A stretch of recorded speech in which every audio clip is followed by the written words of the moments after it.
اے سمیع سن ہماری التجا، تو ہی گنج بخش و دستگیر ہے۔ ہم ایک بار تو آپ کے بیعت کر چکے ہیں، اب کس چیز پر آپ کی بیعت کریں؟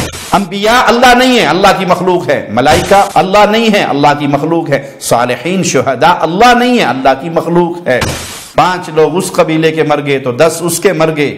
اب انتظار کرتے ہیں کہ ان کے 2 چھوٹے بچے تھے 4 سال کے 5 سال کے، وہ جب جوان ہوں گے تو پھر ان کو مارا جائے گا، اور یہ انتقامی قبائلی جنگیں جاری رہیں۔ یہ جہالت نہیں تو اور کیا ہے؟ اس کا حساب قیامت کے دن، اس کی پوری فائل جب کھولے گی تو کس کو دینا پڑے گا؟ آپ کو مرنے کے بعد عیاشی کون کرے گا اس پہ؟ آپ کی اولاد، وہ تمہیں اللہ کے راستے سے الگ کر دیں گے۔ صراط مستقیم کتاب و سنت قرآن اور حدیث کا نام ہے۔ سن ہمارے مولا، سن ہمارے داتا، ہم فقیر تیرے، تو ہے شہنشاہ۔ السلام علیکم ورحمۃ اللہ وبرکاتہ۔ ان الحمد للہ نحمده ونستعینه ونستغفره ونعوذ باللہ من شرور انفسنا ومن سیئات اعمالنا، من يهده الله فلا مضل له ومن يضلل فلا هادي له، اشهد ان لا اله الا الله وحده لا شريك له واشهد ان محمدا عبده ورسوله، اما بعد۔ عقیدہ توحید وہ مبارک عقیدہ ہے جس پر رسول اللہ صلی اللہ علیہ وسلم اپنے صحابہ سے بیعت لیا کرتے تھے۔ آئیے پیارے نبی صلی اللہ علیہ وسلم کے چند فرامین سنتے ہیں۔ صحیح مسلم میں 1043 نمبر روایت ہے۔ سیدنا عوف بن مالک بیان کرتے ہیں کہ ہم 9، 8 یا 7 آدمی اللہ کے نبی صلی اللہ علیہ وسلم کی خدمت میں حاضر ہوئے تو آپ نے فرمایا، الا تبایعون رسول اللہ صلی اللہ علیہ وسلم، کیا تم اللہ کے رسول صلی اللہ علیہ وسلم کی بیعت نہیں کرو گے؟ حالانکہ ہم ابھی نئی بیعت کر کے فارغ ہوئے تھے، ہم نے ابھی نئی ہی بیعت کی تھی۔ ہم نے عرض کی، اللہ کے نبی صلی اللہ علیہ وسلم ہم تو آپ کی بیعت کر چکے۔ تو آپ صلی اللہ علیہ وسلم نے پھر فرمایا، الا تبایعون رسول اللہ، کیا تم اللہ کے رسول کی بیعت نہیں کرو گے؟ ہم نے پھر عرض کی، اللہ کے نبی صلی اللہ علیہ وسلم ہم تو بیعت کر چکے۔ آپ صلی اللہ علیہ وسلم نے پھر فرمایا، الا تبایعون رسول اللہ، کیا تم رسول اللہ صلی اللہ علیہ وسلم کی بیعت نہیں کرو گے؟ تو ہم نے اپنے ہاتھ آگے بڑھاتے ہوئے عرض کی، اللہ کے نبی صلی اللہ علیہ وسلم ہم ایک بار تو آپ کے بیعت کر چکے ہیں، اب کس چیز پر آپ کی بیعت کریں؟ تو آپ صلی اللہ علیہ وسلم نے فرمایا، علی ان تعبدوا اللہ ولا تشرکوا بہ شیئا، اب تم میرے ہاتھ پر بیعت کرو، کس بات پر؟ کہ تم عبادت صرف اللہ کی کرو گے اور اللہ کا شریک کسی کو نہیں بناؤ گے، والصلوات الخمس وتطیعوا اللہ، اور 5 نمازیں ادا کرو گے، اللہ کی فرمانبرداری کرو گے، وَأَصَرَّ كَلِمَةً خَفِيَّةً، اور آپ نے ایک بات آہستہ سے کہی، اور وہ بات کیا تھی؟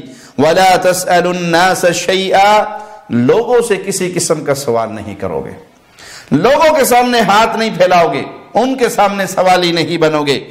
سیدنا عوف کہتے ہیں، پھر میں نے دیکھا ان میں سے بعض افراد کو اگر ان کا کوڑا بھی ان کے ہاتھ سے گر جاتا، وہ سواری سے نیچے اتر کے وہ خود اٹھاتے، کسی سے یہ نہ کہتے کہ مجھے میری یہ چیز ہی پکڑا دو۔ تو رسول اللہ صلی اللہ علیہ وسلم کا یہ خاصہ تھا کہ آپ کبھی تو صحابہ سے جہاد پر بیعت لیتے، اور کبھی آپ توحید کے عقیدے پر بیعت لیتے کہ ہم توحید پہ قائم رہیں گے، شرک نہیں کریں گے، نمازیں ادا کریں گے، اللہ کی فرمانبرداری کریں گے۔ لیکن رسول اللہ صلی اللہ علیہ وسلم کے بعد خلفائے راشدین کی جو بیعت کی گئی، وہ صرف حاکم کی بیعت تھی کہ ہم آپ کی فرمانبرداری کریں گے، معروف میں نافرمانی نہیں کریں گے۔ وہ حاکم وقت کی بیعت ہوتی تھی، خلافت کی بیعت کی جاتی تھی۔ اس کے علاوہ اس حاکم کے ہاتھ پر کسی اور چیز کی بیعت، جس طرح رسول اللہ صلی اللہ علیہ وسلم تاکید سے بعض مسائل پہ بیعت لیتے، تو کسی خلیفہ راشد نے ایسی بیعت نہیں لی۔ اور یہاں سے ثابت یہ بھی ہوا کہ جو صوفیاء کے مختلف طرق کی بیعت کا ایک سلسلہ چلتا ہے، اس کا اسلام کے ساتھ کوئی تعلق نہیں ہے، یہ بات میں تراشی ہوئی ہے۔ بیعت اسلام میں صرف حاکم وقت کی ہوتی ہے کہ ہم آپ کی فرمانبرداری کریں گے جب تک آپ ہمیں معروف کا حکم دیتے رہیں گے، آپ کی نافرمانی نہیں کریں گے۔ حاکم وقت کے علاوہ یہ مختلف سلسلوں کی بیعت، یہ مختلف پیری فقیری اور مریدی کی بیعت، یہ کھانے پینے کے ڈھونگ ہیں جو لوگوں نے تراشے ہوئے ہیں، اس کا رسول اللہ صلی اللہ علیہ وسلم اور آپ کے پیارے صحابہ اور ان کے فہم سے کوئی تعلق نہیں ہے۔ سیدہ عائشہ رضی اللہ تعالی عنہا فرماتی ہیں کہ رسول اللہ صلی اللہ علیہ وسلم قرآن حکیم کی اس آیت کے اترنے کے بعد جو عورتیں ہجرت کر کے مدینہ آتی تھی ان سے بیعت لیا کرتے تھے، اور وہ آیت، وہ ارشاد باری تعالی یہ ہے، یا ایھا النبی اذا جاءك المؤمنات يبايعنك على الا يشركن بالله شيئا ولا يسرقن ولا يزنين ولا يقتلن اولادهن ولا ياتين ببهتان يفترينه بين ايديهن وارجلهن ولا يعصينك في معروف فبايعهن واستغفر لهن الله ان الله غفور رحيم۔ اے نبی صلی اللہ علیہ وسلم، جب مومن عورتیں آپ کے پاس آئیں تو ان باتوں پر بیعت کرنے آئیں کہ وہ اللہ کے ساتھ کسی کو اس کا شریک نہیں بنائیں گی، وہ چوری نہیں کریں گی، زنا نہیں کریں گی، اپنی اولاد کو قتل نہیں کریں گی، اپنے ہاتھوں اور پیروں سے کسی کے خلاف بے ثبوت، بے بنیاد، بلا ثبوت بہتان طرازی نہیں کریں گی، اور آپ کی کسی نیک کام میں نافرمانی نہیں کریں گی، تو آپ ان سے بیعت لیں اور ان کے لیے اللہ تعالیٰ سے مغفرت طلب کریں، بے شک اللہ تعالیٰ بخشنے والا نہایت رحم کرنے والا ہے۔ جب یہ آیت نازل ہو گئی تو رسول اللہ صلی اللہ علیہ وسلم ہجرت کر کے آنے والی مسلمان عورتوں سے پھر ان باتوں پر بیعت لیا کرتے۔ سیدہ عائشہ رضی اللہ تعالی عنہا فرماتی ہیں جو مسلمان عورت ان شرائط کا اقرار کر لیتی تو رسول اللہ صلی اللہ علیہ وسلم اسے فرماتے، قد بایعتکی، میں نے تمہاری بیعت قبول کر لی، اللہ کی قسم رسول اللہ صلی اللہ علیہ وسلم نے کبھی کسی نامحرم عورت کے ہاتھ پر اپنا ہاتھ نہیں رکھا، آپ نے کبھی کسی نامحرم کا ہاتھ نہیں چھوا، صرف زبان سے ان کی یہ باتیں، یہ اقرار کروا کے آپ فرما دیتے کہ تمہاری بیعت قبول کر لی گئی۔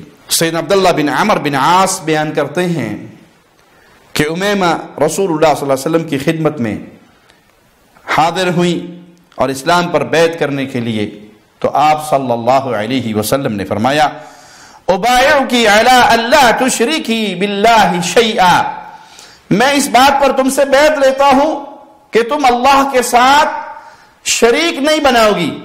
یہ تاکید ہے توحید کی، اور یہ رد ہے ان گمراہ لوگوں کا جو کہتے ہیں اس امت میں شرک نہیں ہو سکتا۔ آپ اپنے صحابہ سے اس بات پر بیعت لیا کرتے تھے، میں تم سے اس بات پر بیعت لیتا ہوں کہ تم اللہ کی عبادت کرو گی، اس کے ساتھ کسی کو شریک نہیں بناؤ گی، ولا تسرقی ولا تزنی، نہ چوری کرو گی نہ زنا کرو گی، ولا تقتلی ولدک، نہ اپنے بیٹے کو، اپنی اولاد کو قتل کرو گی، ولا تأتی ببہتان تفترینہ بین یدیک ورجلیک، اور نہ تم اپنے ہاتھوں اور پیروں سے کسی کے خلاف بے بنیاد اور بلا ثبوت الزام تراشی کرو گی، بہتان درازی کرو گی، نہ نوحہ خوانی کرو گی، اور قدیمی جہلیت جیسی زینت اختیار کر کے باہر نہیں نکلو گی۔ مسلمان عورتوں سے رسول اللہ صلی اللہ علیہ وسلم ان باتوں پر بیعت لیا کرتے تھے۔ سوچ لیجئے اگر آج کوئی مسلمان عورت ان کاموں کو اپنا حق سمجھے کہ میرا جسم میری مرضی، میں چوری کروں میرا حق ہے، میں زنا کروں میرا حق ہے، میں زینت اختیار کر کے باہر گھوموں میرا حق ہے، میں جیسے مرضی لباس پہنوں میرا حق ہے، میں کسی کے خلاف جو مرضی الزام تراشی اور زبان درازی کرتی رہوں، جھوٹ بولتی رہوں میرا حق ہے، میرا جسم ہے، میری مرضی، میری رائے، میری زبان، میری عقل، میری سوچ، میری فکر۔ یہ مسلمان کی سوچ نہیں ہو سکتی۔ مسلمان تو کہتے ہی اس کو ہیں جو اپنی ہر سوچ، اپنی ہر فکر، اپنا ہر عمل رسول اللہ صلی اللہ علیہ وسلم کے حکموں کے تابع کر دیتا ہے۔ صحابیات رسول اللہ صلی اللہ علیہ وسلم کے پاس آتی اور آپ ان سے عہد و پیمان لیتے، بیعت لیتے ان باتوں پر کہ اللہ کے ساتھ شریک نہیں بنائیں گی، چوری نہیں کریں گی، زنا نہیں کریں گی، کسی پہ بہتان ترازی الزام بازی نہیں کریں گی، نوحہ خوانی نہیں کریں گی. ان باتوں پر آپ کے سامنے آ کے اقرار کرتی. یہ ہے مسلمان عورت کی زندگی، یہ ہے مسلمان عورت دنیا میں زندگی گزارنے کے طریقہ کار، اعمال جو خود رسول اللہ صلی اللہ علیہ وسلم سے سیکھتی. سیدنا عبادہ بن صامت رضی اللہ عنہ بیان کرتے ہیں کہ رسول اللہ صلی اللہ علیہ وسلم نے پوچھا من یبایعنی علی هذه الآیات، کون ہے جو قرآن حکیم کی ان آیات پر بیعت کرے مجھ سے؟ تو پھر سورۃ انعام کی 3 آیات کی آپ نے تلاوت فرمائی. قل تعالوا اتل ما حرم ربکم علیکم، آؤ تمہیں میں پڑھ کر سناؤں تمہارے رب نے تم پہ کس چیز کو حرام کیا. اللہ تشرکوا بہ شیئا، اللہ نے جو چیزیں حرام کی ہیں اے اہل ایمان، ان میں سب سے پہلی چیز کہ تم اس کا شریک بناؤ، اللہ نے یہ حرام کر دیا. شرک کرنا حرام ہے. اللہ کی ذات و صفات و عبادت میں کسی اور کو حصے دار بنانا حرام ہے. زبان سے کوئی نہیں کہتا کہ میں 2 الہوں پر ایمان رکھتا ہوں، اللہ کو بھی الہ مانتا ہوں اور میرا کوئی اور بھی الہ ہے. نہیں، کوئی نہیں کہتا. وہ اعمال ایسے کرتا ہے جو اعمال شرک کہلاتے ہیں. پکارنا عبادت ہے اللہ کی. الدعاء هو العبادہ، پکارنا ہی تو عبادت ہے. جب آپ یا اللہ مدد کہو گے تو آپ نے اللہ کو پکارا، اللہ کی عبادت کی. جب آپ نے یا علی مدد کہا تو آپ نے علی کو پکارا اور علی کی عبادت کی. رضی اللہ عنہ وارضاہ. سجدہ عبادت ہے، اللہ کے لیے کرو گے تو آپ نے اللہ کی عبادت کی. کسی پیر کی قبر پہ کرو گے تو آپ نے پیر کی عبادت کی. مال کی نظر عبادت ہے، اللہ کے نام پہ مال خرچ ہوگا. جب آپ نے غیر اللہ کے نام پہ خرچ کیا، کسی پیر بابا حضرت کو راضی کرنے کے لیے اس کے نام پر ذبح کیا، یہ ذبح عبادت تھی. یہ خون بہانا عبادت تھا. آپ نے غیر اللہ کے لیے کیا تو آپ نے اس غیر اللہ کی عبادت کی. یہاں پر کوئی یہ جھوٹا دھوکہ نہ دے. غیر اللہ سے مراد تو اللہ کے غیر ہیں، اولیاء تو اللہ کے اپنے ہیں. غیر اللہ سے مراد وہ ہر چیز جو اللہ نہیں ہے. اللہ ایک ہی ہے. انبیاء اللہ نہیں ہے، اللہ کی مخلوق ہے. ملائکہ اللہ نہیں ہے، اللہ کی مخلوق ہے. صالحین شہداء اللہ نہیں ہے، اللہ کی مخلوق ہے. تو اللہ وحدہ لا شریک ہے. غیر اللہ، اللہ کے علاوہ جو چیزیں ہیں وہ غیر اللہ ہے. اس میں انسان بھی ہیں، حیوان بھی ہیں، جن بھی ہیں، اللہ کے پیارے بھی ہیں. سب اللہ کا غیر ہے. یہاں وہ اپنے اور غیر کی پنجابی والی مثال نہیں ہے. یہاں غیر اللہ سے مراد اللہ کے ما سوا. تو عبادت اللہ کا حق ہے، غیر اللہ کا حق نہیں. اگر آپ نے وہ عبادت والا ماجرا جو اللہ کے ساتھ کرتے ہیں غیر اللہ کے ساتھ کیا تو آپ نے غیر اللہ کی عبادت کی. وَبِالْوَالِدَيْنِ إِحْسَانًا، اللہ کے نبی صلی اللہ علیہ وسلم نے بیعت لی اپنے صحابہ سے. کون ہے جو ان آیات پر مجھ سے بیعت لے کہ ہم اپنے ماں باپ کے ساتھ احسان کریں گے، نیکی کریں گے، اچھا سلوک کریں گے. ماں باپ کو بڑھاپے میں اپنے گھروں سے نکال دینے والے مسلمان، اولڈ ہاؤس میں پھینکانے والے مسلمان، اپنا ہاتھ رحمت والا ان سے کھینچ لینے والے مسلمان، اللہ نے اپنے حق کے بعد دوسرا حق ماں باپ کے ساتھ احسان کا رکھا. اللہ کے ساتھ شریک نہ بناؤ. وَبِالْوَالِدَيْنِ إِحْسَانًا، ماں باپ کے ساتھ احسان کرو، نیکی کرو. نیکی یہ ہے کہ آپ ماں باپ کی خدمت ایسے کریں کہ آپ جانتے ہیں ابو کی ڈیمانڈ کیا ہے، امی کی ڈیمانڈ کیا ہے، وہ کیا چاہتے ہیں، ان کے کہے بغیر آپ وہ کام کر دیں. یہ آپ ماں باپ کے ساتھ نیک سلوک کر رہے ہیں. انہوں نے آپ کو حکم دیا اور آپ نے حکم کی تعمیل کی تو آپ اپنا فرض ادا کر رہے ہیں. ماں باپ کا حکم ماننا فرض ہے، سوائے یہ کہ وہ اسلام کے خلاف کوئی بات کہیں. اگر وہ کہیں تو پھر اللہ کے علاوہ کسی اور کی ایسی فرمانبرداری نہیں ہو سکتی. یعنی کسی کی بات جب اسلام سے ٹکرا جائے، اللہ کو ناراض کر کے مخلوق میں سے کسی کو راضی نہیں کیا جا سکتا. لیکن جب وہ معروف میں کام کہیں تو ان کی بات ماننا آپ پہ فرض ہے. اور وہ آپ کو حکم دیں اور آپ ٹھکرا دیں تو آپ نافرمان ہیں. سوچئے ذرا آپ کہاں کھڑے ہیں. ماں باپ کے ساتھ آپ کا معاملہ کیسا ہے؟ آپ احسان کرنے والے ہیں، فرض ادا کرنے والے ہیں، یا نافرمان ہے۔ نافرمان بہت بری گھاٹی کا انسان ہے، اور اس کے لیے قیامت کے دن اور دنیا کے اندر بھی بڑا ہی دردناک انجام ہے۔ وَلَا تَقْتُلُوا أَوْلَادَكُمْ مِنْ إِمْلَاقٍ، فقر کے ڈر سے، بھوک کے ڈر سے، غربت کے ڈر سے اپنی اولادوں کو قتل نہ کرو۔ بچے دو ہی اچھے، باقی خاص طور پہ پتہ لگ جائے بیٹی ہے تو فوراً ابارشن کروا دو، کہاں سے کھلائیں گے؟ بیٹا بھی ہے تو بس اب بچے نہیں لینے، بچے دو ہی اچھے۔ کیوں؟ وسائل ہی نہیں ہیں، کہاں سے کھلائیں گے؟ کہاں سے کمائیں گے؟ کیا کریں گے؟ ان کی ضروریات کیسی پوری کریں گے؟ مولا جواب میں فرماتا ہے نحن نرزقکم وإیاہم، تمہارے داتا بھی ہم ہیں اور آنے والوں کے داتا بھی ہم ہیں۔ تمہیں بھی رزق ہم دیتے ہیں، ان کو بھی رزق ہم دیں گے۔ تمہارے گنج بخش بھی اللہ ہے اور آنے والوں کا گنج بخش بھی اللہ ہے۔ سب خزانے اسی کے پاس ہیں۔ وَلِلَّهِ خَزَائِنُ السَّمَاوَاتِ، زمین و آسمان کے سارے خزانے اللہ کے ہاتھ میں ہیں۔ تمہیں کس نے کھلایا ہے؟ تم ماں کے پیٹ سے باہر نکلے تھے مجبور، نہ تمہارے اوپر لباس تھا، نہ تمہارے پاس کچھ تھا، وہ سب کچھ تمہیں کس نے دیا؟ اللہ نے دیا۔ تو جو تمہاری ذریت ہے آ رہی ہے، اس کو بھی دینے والا اللہ ہے۔ ہر کسی کا رزق اللہ کے ذمے ہے۔ وَلَا تَقْرَبُوا الْفَوَاحِشَ مَا ظَهَرَ مِنْهَا وَمَا بَطَنَ، بے حیائی کے قریب نہ جاؤ، وہ ظاہری ہو یا چھپی ہوئی ہو، بے حیائی سے دور رہو، فضولیات سے دور رہو۔ اور آج تو اللہ معاف فرمائے، گھر گھر میں بے حیائی پہنچی ہوئی ہے، جیبوں کے اندر بے حیائی کی پوری ڈیوائس موجود ہے۔ یہ موبائل، اللہ سے دعا ہے اللہ سب سے پہلے کہنے والے کو پھر ہر سننے والے مسلمان کو فکر کی توفیق دے۔ یہ موبائل قیامت کے دن میرے خلاف مقدمہ کرے گا، میری بربادی کا ذریعہ بنے گا یا میرے لیے خیر کا ذریعہ بنے گا۔ وزن میں بہت ہلکا ہے لیکن ترازو میں بہت بھاری ہوگا۔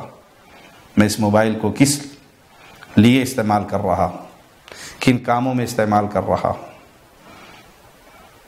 آج تو میں اس کی سرچ ہسٹری ڈیلیٹ کر دیتا ہوں۔ ہاں، لوگوں کی آنکھوں میں تو وہ نہیں آئے گی، ڈیلیٹ ہو جائے گی، لیکن کہیں وہ لکھی جا رہی ہے جہاں سے ڈیلیٹ نہیں ہوگی۔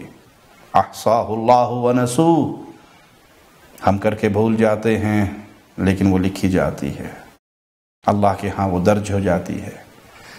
جو گزر گیا اس پہ اللہ سے معافی مانگیے اور آئندہ کے لیے توبہ کیجیے۔ فواحش سے، برائیوں سے، بے حیائیوں سے، بد نظری سے اپنے آپ کو محفوظ رکھیے۔ وَلَا تَقْتُلُوا النَّفْسَ الَّتِي حَرَّمَ اللَّهُ إِلَّا بِالْحَقِّ، جس جان کو قتل کرنا اللہ نے حرام قرار دے دیا اس کا خون نہ بہایا جائے۔ ہاں، حق کے ساتھ۔ کیا معنی حق کے ساتھ؟ اگر قاتل کسی مقتول کے مقدمے میں آیا ہے اور قصاص میں اس کی گردن اڑے گی تو یہ حق کے ساتھ ہے۔ شادی شدہ زانی ہے، سنسار کیا جائے گا، حق کے ساتھ ہے۔ لیکن دنیاوی معاملات کے اندر انسانوں کا خون بہانا، انتقام کی آگ میں ایک دوسرے کو مارنا، 5 لوگ اس قبیلے کے مر گئے تو 10 اس کے مر گئے۔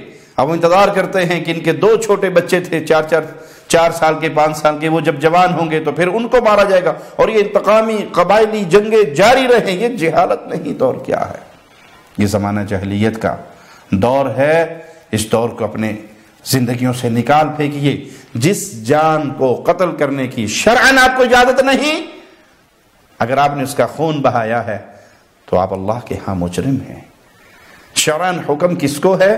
قاضی کو حکم ہے، وہ فیصلہ کرے گا، جلاد اس کی گردن مارے گا۔ مسلمان حاکم کے اختیار میں ہے کسی کے خون کا بہانے کا حکم دینا، یہ آپ کا اختیار نہیں ہے۔ جس کو مرضی اٹھائیں گولی اور پسٹل سے اس کو صفائی کر دیں اور سمجھے کہ میں نے بہت بڑا تیر مار لیا، دنیا کے اندر سے اپنے دشمن کا نام مٹا دیا۔ ارے بھائی، خون کی فائل قیامت کے دن کھلے گی، آپ اللہ کو کیا جواب دو گے؟ اگر وہ مجرم بھی ہے، اس کے جرم کو عدالت میں ثابت کرنا اور عدالت کے ذریعے اسے سزا دلوانا، یہی طریقہ ہے اسلامی شریعت کا۔ عوام کو حق نہیں ہے کہ وہ قانون کو اپنے ہاتھ میں لیں۔ تو جس جان کو قتل کرنا اللہ نے حرام کر دیا، اس کو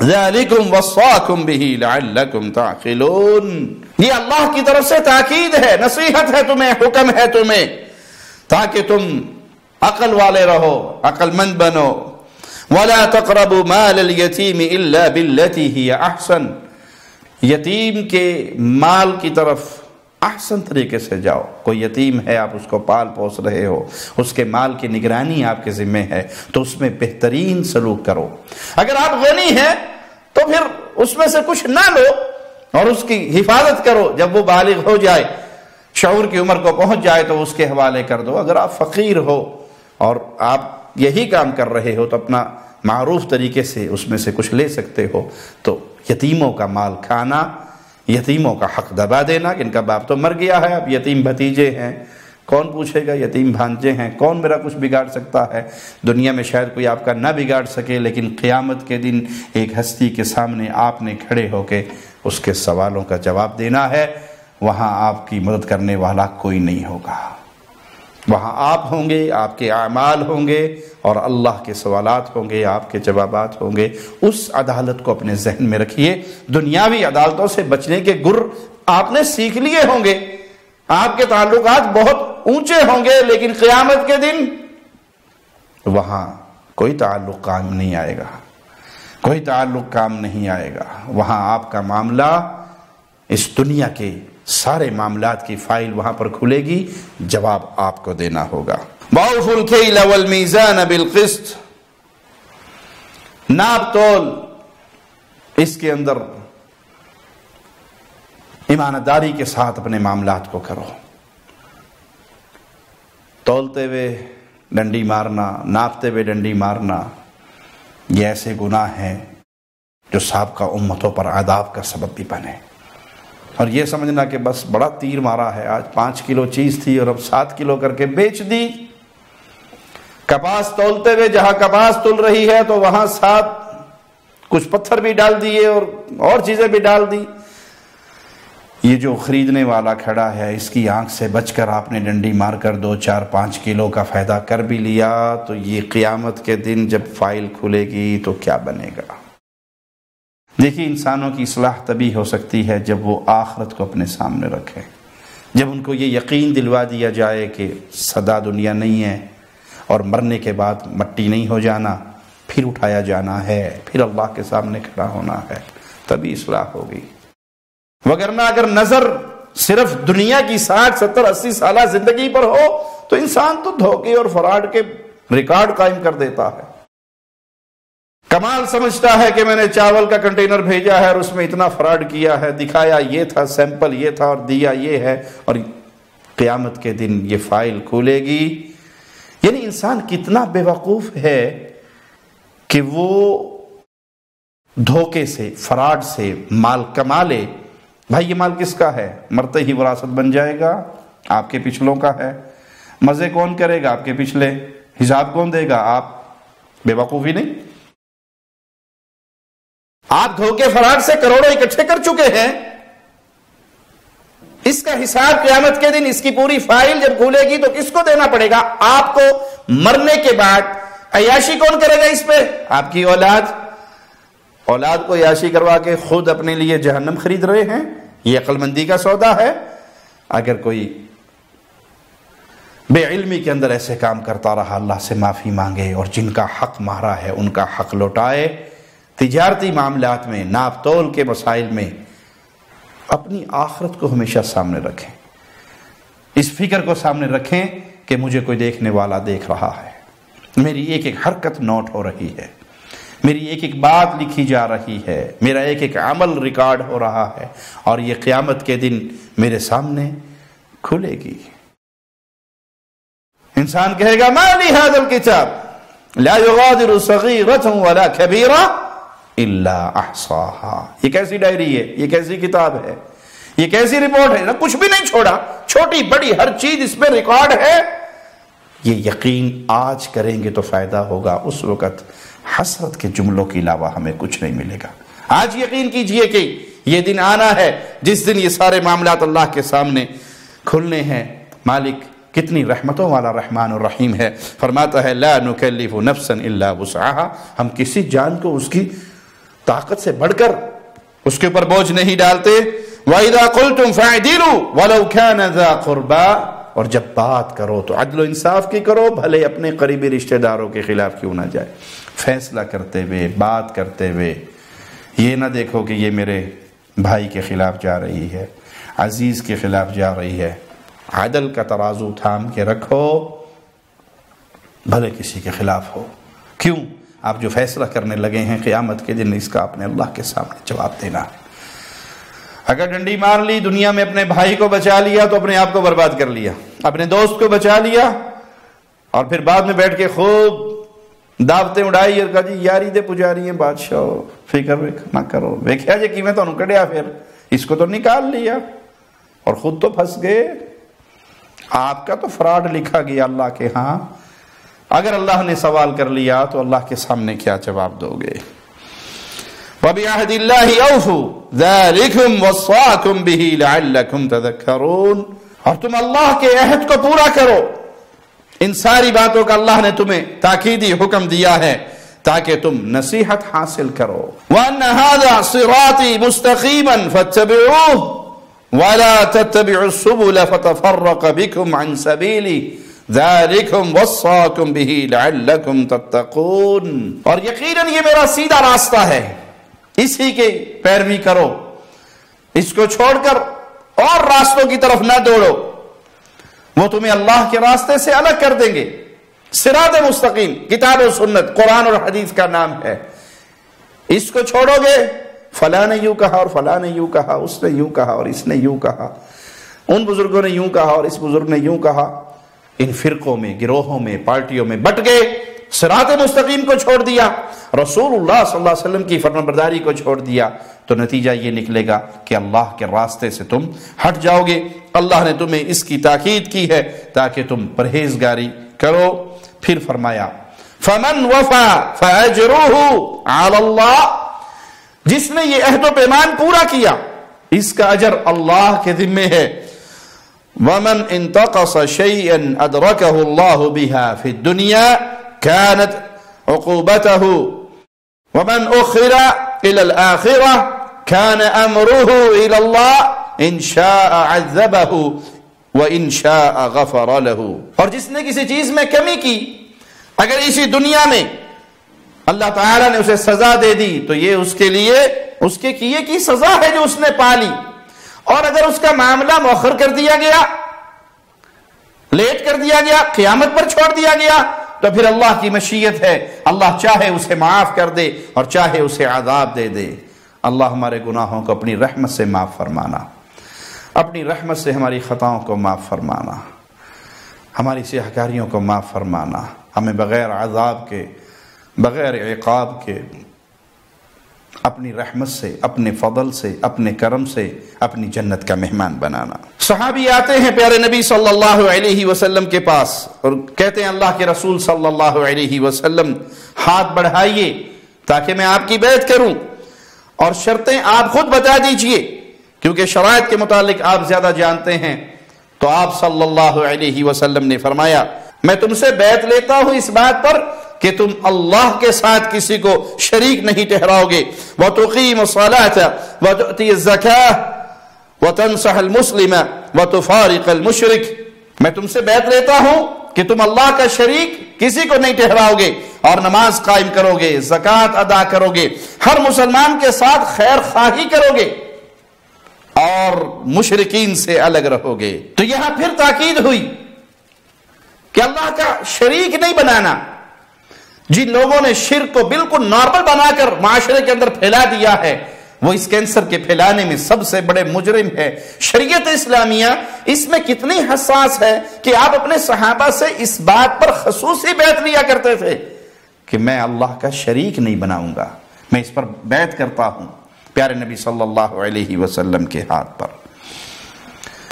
نماز قائم کروں گا، زکوٰۃ ادا کروں گا، مسلمانوں کے ساتھ خیر خواہی کروں گا، بھلائی کے معاملے کروں گا، ان کے لیے برائی نہیں سوچوں گا، ان کے لیے خیر خواہی سوچوں گا، اور مشرکین سے الگ رہوں گا. اس کا ایک معنی تو یہ ہے کہ دیار شرک میں، دیار کفر میں جا کر اہل شرک کے ملکوں میں جا کر، کفار کے ملکوں میں جا کر مستقل سکونت اختیار نہیں کروں گا۔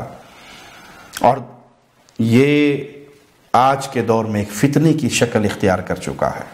ہر بندے کی خواہش ہے الا من رحم ربی کہ کسی طرح وہ نکلے اور وہ دیار کفر میں چلا جائے، دنیاوی فوائد کو سامنے رکھتے ہوئے، اور نہیں سوچتا کہ ایمان کی کمزوری کی صورت میں اس معاشرے میں بہہ گیا میں تو برباد ہوں گا، میری نسلیں بھی برباد ہو جائیں گی۔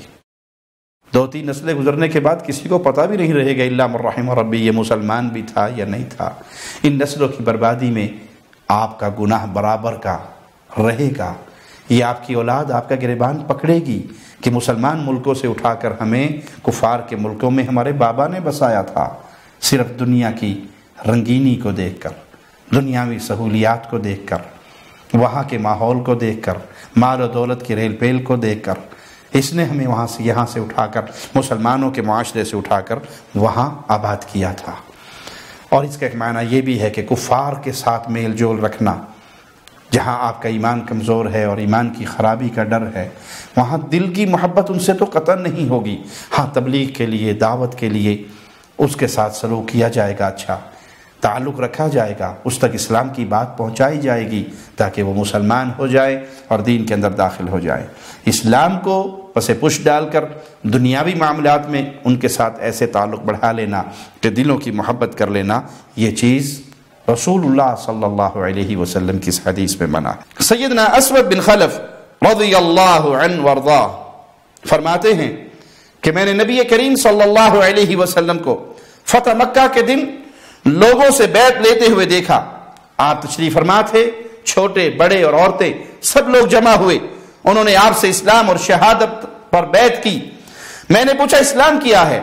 آپ نے فرمایا الایمان باللہ، اللہ پر ایمان لانا۔